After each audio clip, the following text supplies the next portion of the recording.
Okay, welcome back to our parallaxing project, or our animated famous painting.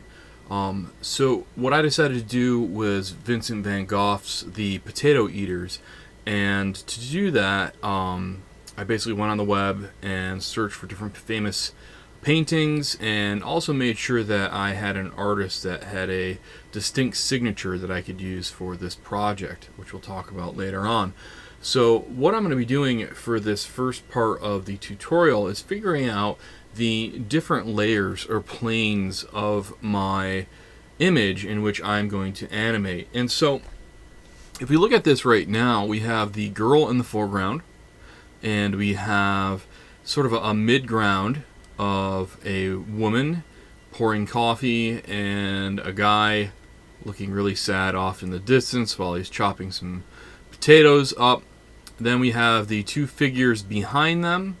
We have a lamp, and then all the way in the background we have our walls and the windows. So those are the different layers that I think I'm going to be able to work with for this project. Now, before I even do that, what I'm going to do is draw out a shape for me to be able to see what our final output would need to be. This will help me to design this project a little bit more easier than if I were just to do this blindly and bring it into After Effects. So what I'm going to do is just click and drag this out. Actually, I didn't click and drag anything. Let me grab the rectangle tool and click and drag. And what I need to make sure my width is set at is 1280, and my height is 720.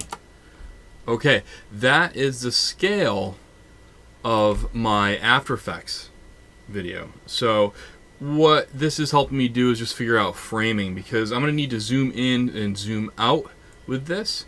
So knowing where I could be with this piece is very helpful to do. What I'm actually going to do is go over on the far right hand side and go to my effects panel, and I'm going to apply a stroke.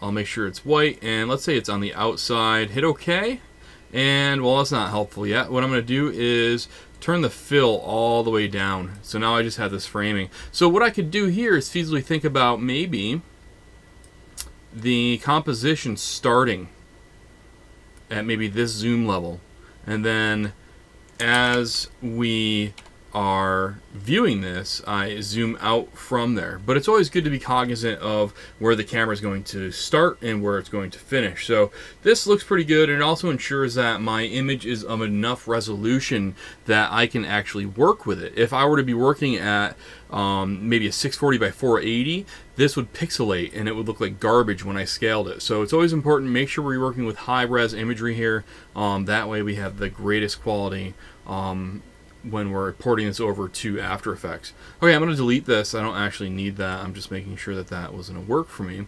Now, what I need to think about now is how I break this down. So like I said, I have the girl in the foreground. I have this woman. I think the whole table I'm going to bring into another layer with this guy. And then I'm going to have these two figures, and I think I'm going to put this lamp in with the layer with these two figures, and then that background. So that's background, this one, and that one. So 1, 2, 3, 4 different layers that I'm going to be working with. Okay, so in the next video we will break apart this image into separate layers.